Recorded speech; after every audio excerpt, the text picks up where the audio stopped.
Hey, what's going on, everybody? It's Dr. Matt from Pinnacle Chiropractic, your local pediatric, prenatal, and family chiropractic office here in the Sarasota, Lakewood Ranch, Bradenton, Florida area. Today, we're going to talk all about the sympathetic nervous system. So, that's basically our fight or flight nervous system. We'll talk about some of the signs, symptoms, and what that sympathetic nervous system really controls and is responsible for. So, have you ever wondered why a colicky infant isn't able to calm down or be soothed? Why it's so hard to redirect a toddler that's super wound up, or a young child that's in the middle of a meltdown? Or why even a child with autism, ADHD, and anxiety struggles so much to calm and regulate in certain situations? Or how about you, mom and dad? Do you ever feel like your heart is constantly racing, beating out of your chest? Your stress levels are maxed out 24/7 and not able to fall asleep. You lay down at night and your brain just keeps on racing. Well, we're going to talk all about the sympathetic nervous system today. Those are all signs that that sympathetic nervous system is stimulated or more online. That sympathetic nervous system is really our fight or flight stress response, and it controls things like our adrenal glands, our cortisol levels, inflammation within the body, and so much more. So if you feel like you or your child have what we call the gas pedal, that sympathetic fight or flight stress response that you just can't turn off, then this video is going to be for you. So we're going to dive into that fight or flight sympathetic nervous system. So the sympathetic nervous system is really designed to be turned on and then immediately switch back off once a threat has passed. So if we think back to caveman times, it's really a primitive thing that sympathetic nervous system was there for survival purposes. So as a caveman, if they're walking through, the forest or the jungle and a saber-toothed tiger jumps out, that sympathetic nervous system is going to be activated right away. They're either going to have to fight the saber-toothed tiger, or they're going to have to run away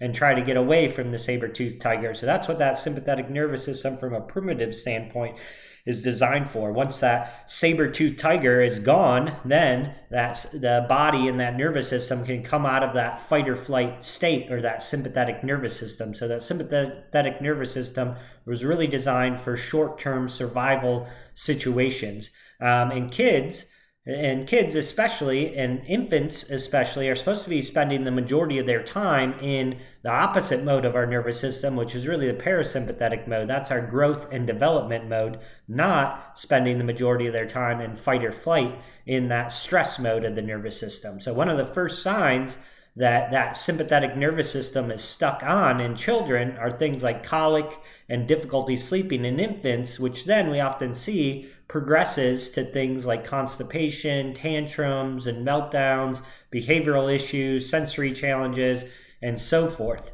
So one of the major foundational components to developmental delays and neurological disorders like autism, ADHD, sensory processing disorder, and anxiety is really kids being stuck in that sympathetic nervous system 24/7. And this is what we refer to being stuck in that gas pedal. The gas pedal is that sympathetic fight or flight. The brake pedal is our parasympathetic nervous system. That's the rest, relaxation. So what happens is there's a process that in chiropractic we call subluxation. That basically is a fancy word that just means stress gets stuck on.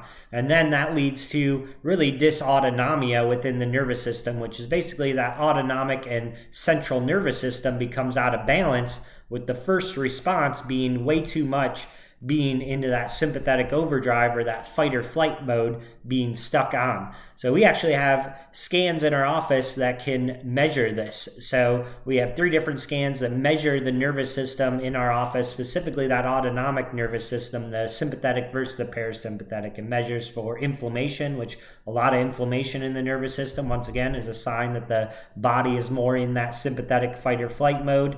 It measures tension. The second scan measures tension, which once again, a nervous system, a body that is carrying a lot of tension is generally a sign that it's stuck in that stress mode. It's no different than us as adults If we're feeling super stressed and overwhelmed, we might get that tension or knot like right at the back of our skull, at the bottom of our skull and the back of our head. Might lead to headaches, or might lead to really tight shoulders and upper back area. That's often a sign that increased tension of being stuck in that stress mode. And then the last scan takes what's called heart rate variability. That really measures how well the body is adapting to the stressors going on a day-to-day basis. So if you're interested in learning more about the sympathetic nervous system, check out our full article on our website. You can click the link or visit our bio on Instagram. And so if you'd like to get yourself or your child scanned and see if a stuck sympathetic nervous system is behind the current challenges